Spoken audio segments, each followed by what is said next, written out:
So here are 10 agricultural business ideas in Africa that is going to be making millionaires and that we want you to be part of it. Yes, indeed, we are talking of agriculture, but we are going to be specifically focusing on the farming sector. And most of the products I'm going to be talking here about are definitely things you've never heard of, or if you've heard of them, you've never thought of cultivating them in Africa. And that's why I would love you to do one thing for me, which is sharing this video so that we get to educate more people on the agricultural potential of Africa. My name is and I am here to make sure you attain your financial independence as soon as possible. So the first agricultural product that you could cultivate in Africa that is so lucrative is the sunflower plant. Yeah. Growing up as Africans, we saw that mostly in textbooks, and we didn't even know that it could actually be cultivated for commercial purpose. The sunflower actually has a seed, a black seed, that is being used to produce oil, cooking oil. And the sunflower oil is one of the most expensive oils on the market. You've probably gone to supermarkets and seen sunflower on cooking oil gallons. Where do you think they are coming from? They are actually coming from the sunflower seed. And I won't lie to you that it's not been long that I discovered that the sunflower actually has seeds. Another reason why you should embark on sunflower cultivation is the fact that not only its oil is quite treasured, but also in countries like Cameroon in West Africa, the government actually subsidizes farmers who could produce sunflower for commercial purposes to either sell to the government or process them themselves. So if you didn't know, just as I didn't, that sunflower could actually be used for commercial purpose, now you know, and you should embark on it right now. The next plant we are going to be talking here about is vanilla. Yeah, all of us know about vanilla, but few of us knew that we could actually produce vanilla in Africa. Yeah, that's a crop you could produce in Africa that's going to do so well because Africa has got the fertile soils for that. But ironically, Africa imports vanilla a lot. Africa doesn't really produce vanilla, but imports vanilla a lot. We know almost everyone loves vanilla. We use them in our cakes, our juices, our sweets, our serums, and you name it. We know right now everyone is crazy about birthday parties, anniversaries, weddings, and you name it.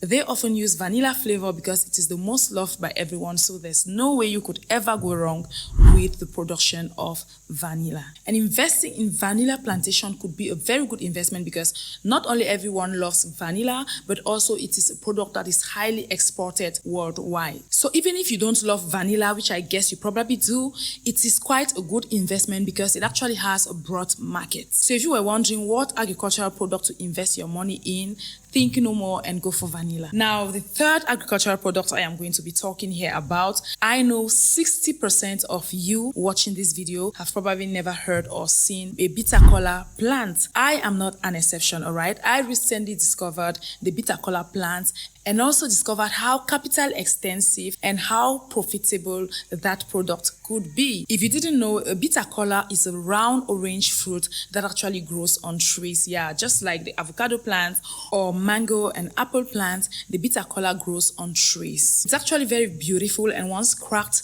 you get to remove 3 nuts of bitter kola from each plant. So imagine having just a 1 hectare plantation of bitter kola and the money you could make. Let me give you an idea of the benefits of bitter kola for you to know how important that product is to Africans. The bitter kola plant has a lot of health benefits, but I'm going to be enumerating just a few in this video. The bitter kola reduces alcohol levels in the body, eases gastric, and you know a lot of Africans still make use of herbalists for their treatments. So herbalists also use bitter kola to treat malaria and also cure infections such as sexually transmitted diseases, sexual impotence, glaucoma, that's the eye problem, and bitter kola is also used as an anti-poison. So bitter kola is a medical nut that has a lot of benefits. And I can guarantee you that you investing in Africa, you are not only going to be making millions, but you are also going to be saving lives as well. Isn't that great? So if you're a humanitarian watching this video, just for that reason, you should be right now interested in investing in the bitter kola production. The next product to cultivate in Africa that's so lucrative is soybeans. Soybean oil is one of the most expensive cooking oils on the market.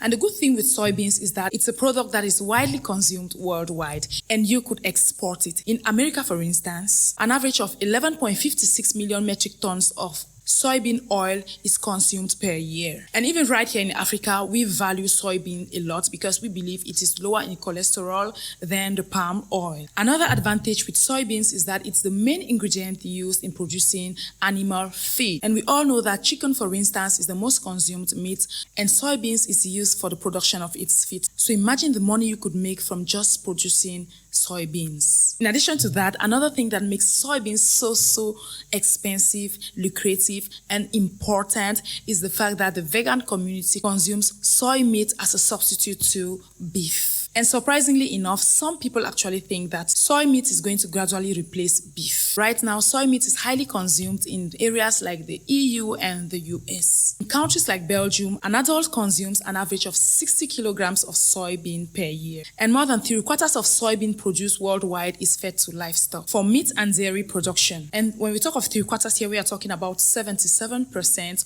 of the total production of soybeans. So just for the fact that soybeans is highly consumed worldwide, and for the fact that its oil is in high demand worldwide, you have every reason to invest in the production of soybean right now. The next agricultural product here is groundnut. Yeah, this could be like a reminder to you because groundnut is quite popular already. But what makes it very interesting is that the demand on the market keeps increasing and the prices keep increasing as the days go by. Let me remind you of the numerous uses of groundnut, especially to Africans. Groundnut is used for cooking oil production. Groundnut is equally used for peanut butter, which a lot of people love, especially in the West. Groundnut or peanut soup is highly consumed in West African countries like Cameroon, Ivory Coast, Gabon, Togo, and you name it. The Cameroonians call it sauce arachide, while the Ivorians call it sauce grain. Groundnut is something you could never go wrong with in Africa. Another reason why you should consider investing in groundnut is that prices of groundnut keep increasing. Do you know that recently the prices of groundnut rose tremendously? A 50-kilogram bag of groundnut that used to be sold for $50 to $60 has risen to a whopping $100 in Cameroon and other African countries. So you could imagine the profit you are going to be making if you invest in the production of groundnut right now. The next product you could cultivate in Africa is corn. Do you know why you could never go wrong with Africa? Africans hold their tradition so dear to them that they are not leaving it any soon.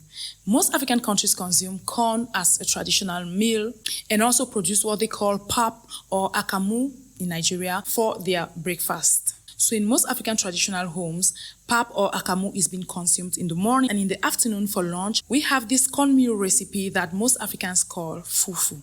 And I can bet you that it's so delicious. And fufu is most popular in countries like Togo, Cameroon, Gabon, and Nigeria. So the high demand is there, and recently the prices rose tremendously. And you know, corn, just as soybeans, is used for production of feed, as anything related to feed production is very pricey right now. So imagine producing corn, which is highly used for production of feed and also highly consumed by Africans. There's no way you could go wrong with such a business in Africa. And the key to all these businesses is simply renting or buying farmland for your plantation. And in most African countries, you could rent a farmland for as low as $40 per hectare. And if you want to buy it with an average of $120, you could get a hectare of farmland in Africa. But the prices could increase depending on the area in which you want to invest, because there are actually some places in Africa that farmland could cost up to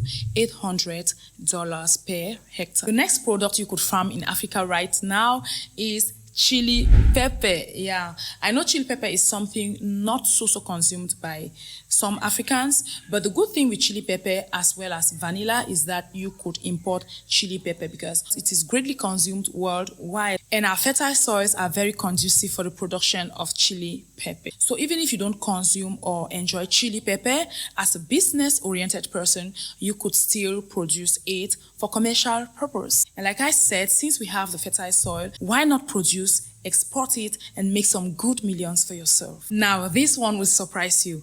The next product you could cultivate in Africa right now and make real millions, and when I talk of millions, I mean millions. I am talking here of cassava production. Since the recent instability you guys know about that I wouldn't like to mention here, Africa has been facing shortage of wheat flour for production of bread. And you guys know bread is almost like water. Bread is life. And especially in a continent like Africa, where most Africans consume bread for breakfast. So if at this stage of this valuable video, you are still doubting why you should invest in cassava, let me give you some precious reasons why. Cassava flour is used to produce starch used in pressing dresses. Cassava is highly consumed in most African families. Cassava is used to produce another variety of African fufu called cassava fufu or kumkum in some countries. And cassava flour is also used to produce the lovely African puff balls or puff puff as most Africans call it. Another reason why you should even subconsciously decide to invest in the cassava production is the fact that the most precious African snack called gari is made from cassava. A lot of African countries consume it in different ways. The Ivorians will call it ateke, while the Nigerians and Cameroonians will simply call it gari. And mark my word, it is highly treasured by Africans. And some Africans actually refer to it as the savior. You need to be an African to understand why. Another innovative use of cassava is modern snacks. Yeah, there are some brands that have come up with cassava chips, which is actually so tasty and aesthetically pleasing to the eye. And you can find them right now in a lot of supermarkets in Africa and even abroad. And that's one reason why I love the Chinese. They are so smart and prompt to jump on opportunities. Do you know that the Chinese have noticed the importance of gari to Africans, so much so that they've come up with a machine, a production chain actually, that produces or transforms cassava to gari. They've actually come up with a production chain that peels the cassava, crushes the cassava, cooks the cassava, and dries it to produce the gari grains. And Africans are madly in love with that innovation. And talking about that, that's another business idea that I'm going to be giving you here right now as a bonus. Do you know that you can actually invest in the importation of the gari production machine only and make millions in Africa right now? And now, before I talk about the last business idea, which is one of the most lucrative ones as well, I am going to be inviting you to like this video, share it, and also subscribe to the channel in order for you not to miss our awesome videos. For here, we try our best to educate you on the financial potential of Africa. That said, let's move to the 10th business idea here, which is something favorable for people who don't want to deal with soil. We are talking here of fish farming. Yeah, fish farming right now is one of the most lucrative investments you could make in Africa when it comes to agriculture. If you could embark on the production of fish in Africa, you are going to make lots of millions. And the good thing with this business is that you don't necessarily need to be spending on acquiring huge land. You can do that from the comfort of your home. All you need is to have a little space at your backyard and lay your hands on fish tanks. There are a lot of sizes, a lot of models, the rectangular ones, the round ones, and different sizes according to the amount of liters and gallons you are going to be needing for your fish production. And this business is somehow considered as elegant for most Africans. That's why most Africans who've got the money invest in fish farming. And another advantage is you are going to be consuming fresh fish fetched from your fish pond right there instantly, making you sure of the quality of the fish you are consuming. And also you are sure of providing your customers with healthy, fresh fish. So just for the fact that you don't need a vast piece of land and you don't also need a pond, that's another advantage of fish farming. You don't necessarily need a fish pond or own a marshy area before embarking on fish production. This business is fast growing in countries like Cameroon and Nigeria. In Nigeria, they mostly produce the catfish because they use it in most of their meals. And in countries like Cameroon, you would better go for tilapia fish because Cameroonians love and value tilapia fish a lot. So just for the simple reason that you could start the so lucrative fish production business from the comfort of your home, from your backyard, you don't have any excuse not to embark on fish production right now in Africa. We've come to the end of this video, and if you found value in it, make sure to subscribe to the channel, as I will see you on my next one.